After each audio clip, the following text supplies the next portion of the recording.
গ্রামের দানবের সাথে বাচ্চা বাচ্চা মেয়েদেরকে বিয়ে দিয়ে দেওয়া হতো। এই রাক্ষসের হাত থেকে বাঁচানোর জন্য সাক্ষী বহু বছর আগেই গ্রাম থেকে পালিয়ে গিয়েছিল, কিন্তু হঠাৎই একদিন রাতের বেলা তার মেয়েকে এবং তাকে সেখানে তুলে নিয়ে আসা হয়। আর তারপরে তার মেয়েকে বিয়ে দেওয়ার চেষ্টা করা হয় সেই দানবের সাথে। কিন্তু সে কি পারবে তার মেয়েকে বাঁচাতে? এই সব কিছু আমরা আগে জানতে পারবো। তবে তার আগে বন্ধুরা, ভিডিওটাকে লাইক করে চ্যানেলটাকে সাবস্ক্রাইব করে নিও, যাতে করে লেটেস্ট কন্টেন্ট তোমরা দেখতে পারো। মুভিটার নাম হচ্ছে ছড়ি 2। ছড়ি 1 যখন এসেছিল তখন অনেক সাকসেস কামিয়েছিল, কিন্তু এই ছড়ি 2 কিন্তু কম নয়। যেখানে আমরা দেখতে পাই হরর কমেডি জনারের বহু মুভি আসছে, সেইখানে থেকে আজকের এই মুভিটা পুরোপুরি হরর মুভি। তো যারা যারা হরর মুভি দেখতে ভালোবাসো তাদের জন্য তো এটা খুবই ইন্টারেস্টিং হতে চলেছে। তাড়াতাড়ি চলো আমরা ভিডিওটা স্টার্ট করে নিই। গল্পটা শুরু হয় ছড়ি 1 ওই গ্রাম থেকে, যেখানে প্রথম গল্পটা শুরু হয়েছিল। সেখানে আমরা 3টে ছোট ছোট বাচ্চাকে দেখতে পাই। তাদের মধ্যে একটি বাচ্চা মেয়ে তার মাকে খুঁজতে খুঁজতে সে জঙ্গলের এদিকে ওদিকে যাচ্ছিল। তখনই হঠাৎ করে সে যখন একটা কুয়ার কাছে যায়, সেখান থেকে অনেকগুলো কালো শক্তি তাকে তার ভেতরে টেনে নেয়। তারপরে সিনটা চেঞ্জ হয়ে যায়। সিনটা চলে আসে প্রেজেন্ট টাইমে সাক্ষীর কাছে। সাক্ষী একটা সময় সেই রহস্যময় গ্রামে থাকতো। সে 7 বছর আগে সেই গ্রাম ছেড়ে দিয়েছে, এখন সে শহরে থাকে। তার একটা বন্ধু আছে সামার বলে। সেই সামারের বন্ধুর বাড়িতে সে ভাড়ায় থাকে, কিন্তু সামার তার থেকে 7 বছর ধরে কোনো পয়সা নেয়নি। আর এই শহরে থাকতে থাকতে সাক্ষী এখন এই শহরের টিচারও হয়ে গিয়েছে। আসলে সাক্ষী তার মেয়েকে স্কুলে পড়াবার জন্য একটা অ্যাপ্লিকেশন দিয়েছিল। হেডমাস্টার মশাইকে সে বোঝাচ্ছিল যে তার মেয়ে রোদে বার হতে পারবে না, তার যেন ঘর থেকেই স্কুল করার পারমিশন দিয়ে দেয় সে। কিন্তু সেই পারমিশনটাকে হেড স্যার রিজেক্ট করে দেয়, কারণ সে বলে যদি আপনার মেয়েকে আমরা ঘর থেকে পড়াই তাহলে বাকি স্টুডেন্টরাও সেটার জন্য বায়না করবে, আর এভাবে তো আর স্কুল চলে না, তাই না? তারপরে আমরা দেখতে পাই সাক্ষীর মেয়ে সানিকে। সানি আসলে সারাদিন বাড়িতেই থাকতো। তাকে একজন রানী নামের কেয়ারটেকার দেখাশোনা করত। আসলে সে কোনোদিনও বাইরে যেতে পারতো না এই কারণে, কারণ সূর্যের কিরণ তার হাতে পড়লে বা গায়ে পড়লে তার হাত পা জ্বলে যেত। আসলে সে সূর্য সহ্য করতে পারতো না, তার অ্যালার্জি ছিল বা কোনো একটা দৈবিক কারণ ছিল, যার কারণে সূর্যের আলো তার গায়ে পড়লে তার গা শরীর জ্বলে যেত। সাক্ষী সে 7 বছর আগে সেই গ্রামটাকে ছেড়ে দিয়েছিল, আর এখন তার বাচ্চা 7 বছরেরও হয়ে গিয়েছে। আর সাক্ষী ডিসাইড করে যে তার মেয়েকে সে অবশ্যই স্কুলে নিয়ে যাবে, তার মেয়েকে সে একটা নর্মাল লাইফ দেবে, যার জন্য তার মেয়েকে পুরোপুরি কভার করে সে স্কুলে নিয়ে যাওয়ার জন্য রেডি করে নেয়। এইভাবেই সে তাকে স্কুলে নিয়ে যায় আর তার পড়াশোনা করায়। এদিকে সানিও খুব চালাক ছিল, সে তার মাকে বারবার অনেক রকম প্রশ্ন জিজ্ঞাসা করত। তাদের বাড়িতে সামারও প্রায় আসতো সানির সাথে দেখা করার জন্য। সানির সাথে তার খুব ভালো সম্পর্ক ছিল, সে সানিকে মেয়ের মতন ভালোবাসতো। রাত্রেবেলা সাক্ষী তার মেয়ে সানিকে ঘুম পাড়িয়ে দেয়, আর তারপরে সে সামারের সাথে দেখা করতে চলে যায়। এরা যতবারই দেখা করে ততবারই সাক্ষী সামারকে থ্যাংক ইউ বলে, কারণ সামার আজ অব্দি সেই বাড়ির ঘর ভাড়া তাদের কাছ থেকে নেয়নি। সামার তখন বলে আমার মায়ের এই ঘরটা ছিল, আমার মা যদি আজ বেঁচে থাকতো তাহলে কি সে তোমার থেকে ঘর ভাড়া নিত? তারপরে আমরা ছড়ি 1 মানে এর আগের পার্টের কিছু ফ্ল্যাশব্যাক দেখতে পাই, যেখানে আমরা দেখতে পাই সামার আর সাক্ষী দুজনের মধ্যে সেই ব্যাপার নিয়ে কিছু কথাবার্তা বলছিল। ওটা একটা এমন রহস্যময় গ্রাম ছিল যেখানে মেয়েদের জন্ম হতেই তাদেরকে মেরে দেওয়া হতো। এমনটা ওখানে বছর ধরে চলছিল, কিন্তু এইবার সাক্ষী সেটা একদমই হতে দেয়নি। এইবারে তার শ্বশুর মশাই, শাশুড়ি এবং তার বড় মারা গিয়েছিল সঙ্গে। এই সব কিছুর পরে সামারই একমাত্র মানুষ ছিল যে সাক্ষীকে হেল্প করেছিল, তার পাশে দাঁড়িয়েছিল। যদিও বা সেই সময় তাদের কারোর লাশ পাওয়া যায়নি। তাদেরকে খুঁজতে গিয়ে সেখানে সাক্ষীর পেটে ব্যথা হয়, যার কারণে তাকে হসপিটালে নিয়ে যাওয়া হয়। হসপিটালে নিয়ে যাওয়ার পরে যখন সাক্ষী তার ফুটফুটে মেয়ে সানিকে জন্ম দেয়, তারপরেই আমরা দেখতে পাই তার মুখে রোদ্দুর পড়ে, যার কারণে তার মুখ জ্বলে যাচ্ছিল। তারপর থেকেই সে বুঝতে পেরে যায় যে তার বাচ্চাকে রোদে আনলেই তার বাচ্চা জ্বলে যাবে। এইদিকে তো এরা দুজনের সাথে কথা বলছিল। অন্যদিকে আমরা দেখতে পাই সানি বাড়িতে একলা ছিল, কারণ কেয়ারটেকার রানী বাইরে আরাম করছিল। যখন সানি ঘরে একলা ছিল তখন সে সেখানে কিছু কালো শক্তির ছায়া দেখতে পায়, যারা তাকে টেনে নিয়ে যাচ্ছিল। আর তারপরে রানী যখন এই জিনিসটা দেখতে পায়, সে তখন সানিকে আটকানোর জন্য যায় যে সানি কোথায় যাচ্ছে। সে যখন তাকে আটকাতে যায়, সেখানে কিছু লোক এসে রানী আর ঈশানীকে কিডন্যাপ করে সেখান থেকে নিয়ে চলে যায়। তারপরে যখন সাক্ষী নিজের ঘরে চলে আসে সে দেখতে পায় ঘরের মধ্যে কেউ ছিল না। এটার পরে তো তাড়াতাড়ি করে সে সামারকে ফোন করে জানিয়ে দেয় তার মেয়ে কোথায় গিয়েছে। আর সব থেকে বড় কথা চিন্তার ব্যাপার, সে যদি বাইরে গিয়ে থাকে তাহলে সকালের মধ্যে যদি তাকে খুঁজে না বার করা হয় সূর্যের আলোর কারণে সে মারাও যেতে পারে। সামার তার মেয়েকে খোঁজার জন্য অনেক চেষ্টা করে, সে তার পুরো টিমকে লাগিয়ে দেয় খোঁজার জন্য। তখনই সামারের কল তার কাছে আসে এবং সে তাকে বলে যে আমরা সিসিটিভি ফুটেজে সানিকে দেখতে পেয়েছি। সানি আর রানীকে প্রধানের লোকেরা তার সঙ্গে তুলে নিয়ে গিয়েছে সেই পুরনো গ্রামে, আর এটাও সেই গ্রামটাই ছিল যেখানে পার্ট 1টা শেষ হয়েছিল। আর এরা এখানে আশেপাশে সানিকে খুঁজতে থাকে। ইতিমধ্যে কিছু বাচ্চারা এসে পুলিশদের উপরে অনেক বড় বড় পাথর ছুটতে থাকে। এই ভাগদারের মধ্যে এখানে সাক্ষীকে একজন কিডন্যাপ করে নিয়ে চলে যায়। তারপরে আমরা দেখতে পাই সাক্ষীর যখন হুঁশ আসে তখন সে দেখতে পায় সে একটা আলাদা অন্যরকম ওয়ার্ল্ডের মধ্যে রয়েছে। যখন সাক্ষীর চোখ খোলে তখন সে দেখতে পায় রাজীবকে। রাজীব হলো তার স্বামী, যে কিনা মারা গিয়েছিল। সে আজ অব্দি এটাই জানতো। রাজবীরের সামনেই প্রধান দাঁড়িয়েছিল। প্রধান বলছে যে এই মেয়েটাকে যদি আমাদের রাক্ষস একসেপ্ট করে নেয় তাহলে আমাদের গ্রামের মধ্যে খুব ভালো একটা প্রকৃতির সৃষ্টি হতে পারে। 3 দিন পরে ছোট্ট মেয়েটাকে প্রধানের সামনে আমরা সমর্পণ করে দেবো। সে যদি সেটাকে স্বীকার করে নেয় তাহলে সব ঠিক হয়ে যাবে, বিশ্বাস করো। কিন্তু ততক্ষণের জন্য এই মহিলাকে আটকে রাখো।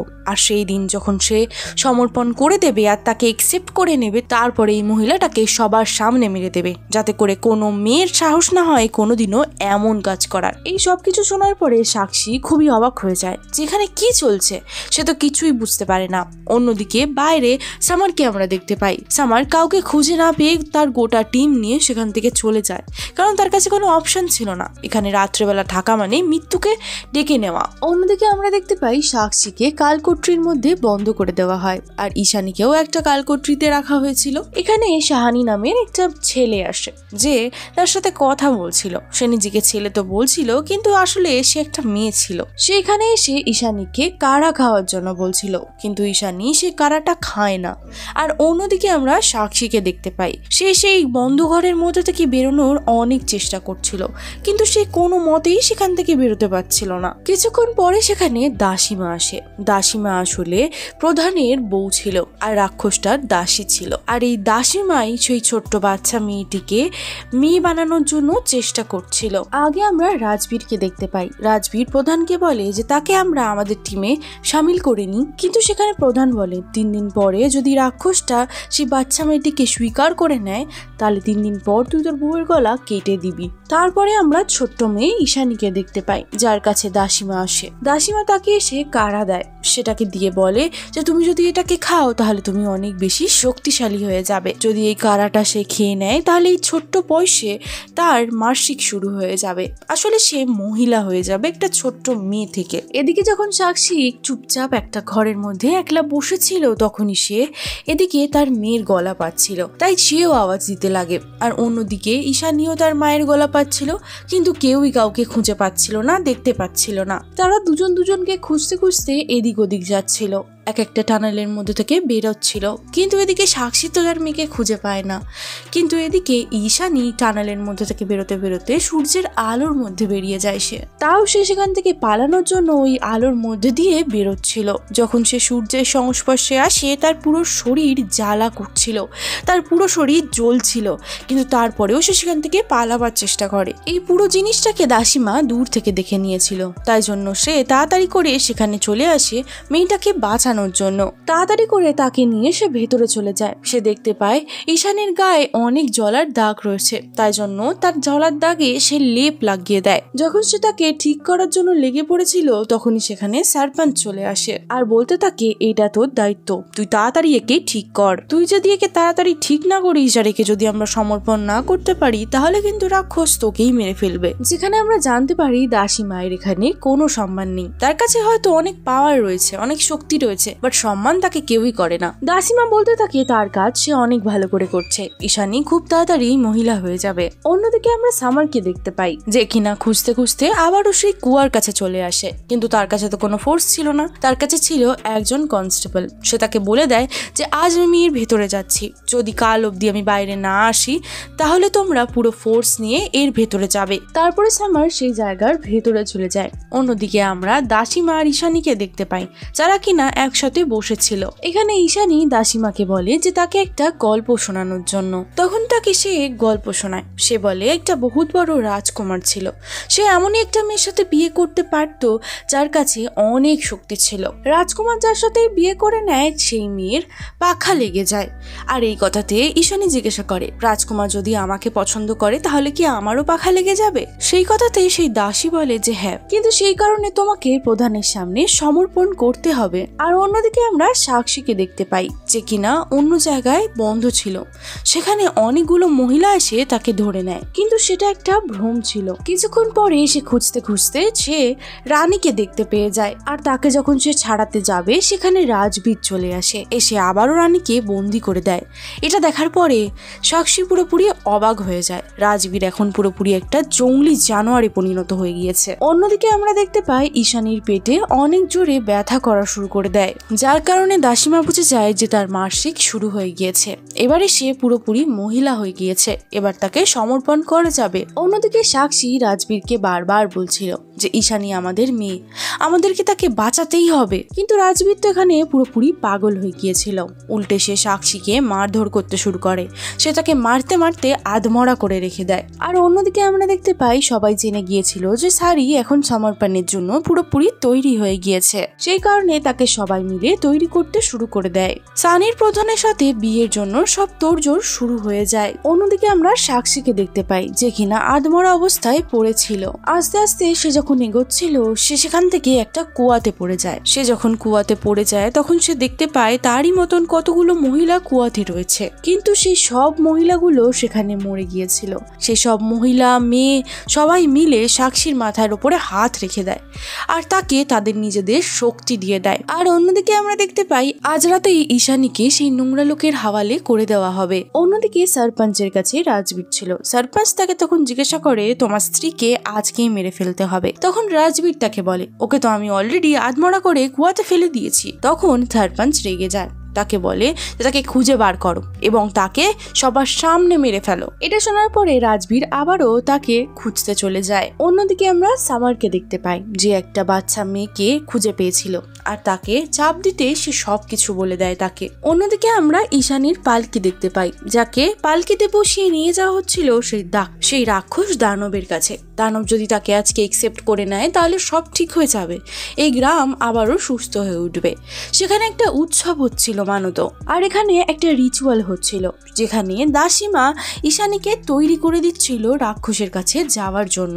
আর অন্যদিকে আমরা রাজবীরকে দেখতে পাই, সে কিনা তার ওয়াইফকে খুঁজতে চলে গিয়েছিল।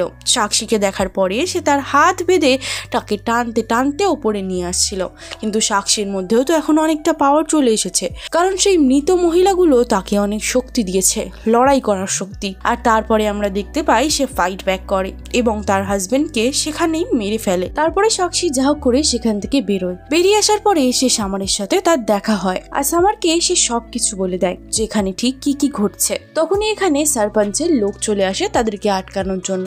তখন সেখানে সাক্ষী বলে তুমি এদেরকে আটকাও, বাকি জিনিসটা আমি দেখছি। তারপরে সাক্ষী তার মেয়েকে খোঁজার জন্য চলে যায়। অন্যদিকে আমরা দেখতে পাই দাসী সব রিচুয়াল করে নিয়েছিল। তারপরে প্রধানজি সেই জায়গা থেকে বাইরে চলে আসে, যে কিনা পুরোপুরি আদি মানবের রূপে ছিল। তারপরে দাসীমা সেই রাক্ষসের হাওয়ালে বাচ্চা মেয়েটিকে ছেড়ে দেয়। যাওয়ার সময় আদি মানব সেই দাসীমাকে একটা লাথিও মেরেছিল আর অপমান করে সেই বাচ্চা মেয়েটাকে নিয়ে ভেতরে চলে যায়। তারপরে সাক্ষী ভেতরে চলে আসে। ভেতরে আসার পরে তার সামনাসামনি হয় সেই কালা জাদু করা দাসীমার সঙ্গে, কিন্তু সাক্ষীর মধ্যেও তো এখন সে সব মহিলাগুলোর শক্তি ছিল, তার জন্য তার সাথে সে লড়াই করতে শুরু করে দেয়। সাক্ষী এখানে সেই দাসীমাকে মারতে মারতে বলে তুই একজন শুধুমাত্র দাসী, যাকে কেউ সম্মান অবধি করে না, আর এই রিচুয়ালটা হয়ে যাওয়ার পরে তো আরোই তোর কোনো সম্মান থাকবে না।